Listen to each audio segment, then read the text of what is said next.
Keadaan ekonomi negara kita juga kian bertambah baik.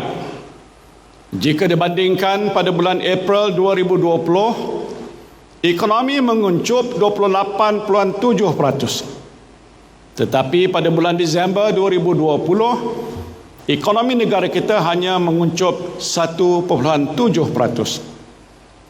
Kadar pengangguran juga telah menurun daripada 5.3% pada bulan Mei 2020 kepada 4.8% pada bulan Disember 2020. Langkah kerajaan untuk membuka semula sektor-sektor ekonomi secara berfasa selepas pelaksanaan PKP pertama pada bulan Mac 2020 telah menyumbang kepada kedudukan ekonomi semasa yang lebih baik.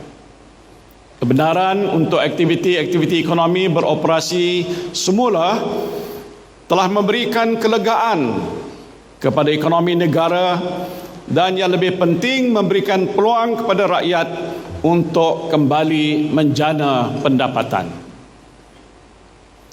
Pada bulan Januari 2021, apabila angka pandemik meningkat semula, kerajaan mengambil keputusan untuk memastikan bahawa pelaksanaan PKP kali kedua adalah perlu. Tetapi berdasarkan kepada data dan sains dalam menangani virus ini yang telah dikaji sepanjang COVID-19 melanda negara. Dalam tempoh PKP kali kedua ini, kerajaan telah pun berusaha untuk mengimbangi antara kepentingan kesihatan awam dan keperluan pertumbuhan ekonomi negara. Justru kerajaan membuat keputusan untuk memberikan kelonggaran dengan membuka lebih banyak aktiviti-aktiviti ekonomi berbanding PKP kali pertama dengan syarat pematuhan pada SOP yang ketat. SOP bagi semua aktiviti ekonomi telah ditambah baik dengan pelibatan aktif persatuan-persatuan dan dewan-dewan perniagaan. Kebenaran kepada lebih banyak aktiviti ekonomi juga untuk beroperasi adalah amat penting.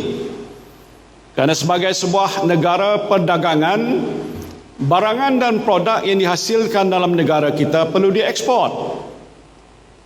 Kita tahu umpamanya sarung tangan getah, produk elektrik dan elektronik, dan hasil kayu-kayan seperti perabot mendapat permintaan yang cukup memberangsangkan dalam pasaran ekspor. Selain itu, kelangsungan sektor-sektor ekonomi seperti pembuatan, penghematan dan perujukan juga adalah amat penting kerana ia turut membantu operasi syarikat perusahaan kecil dan sederhana SME dalam rantaian nilai aktiviti ekonomi negara.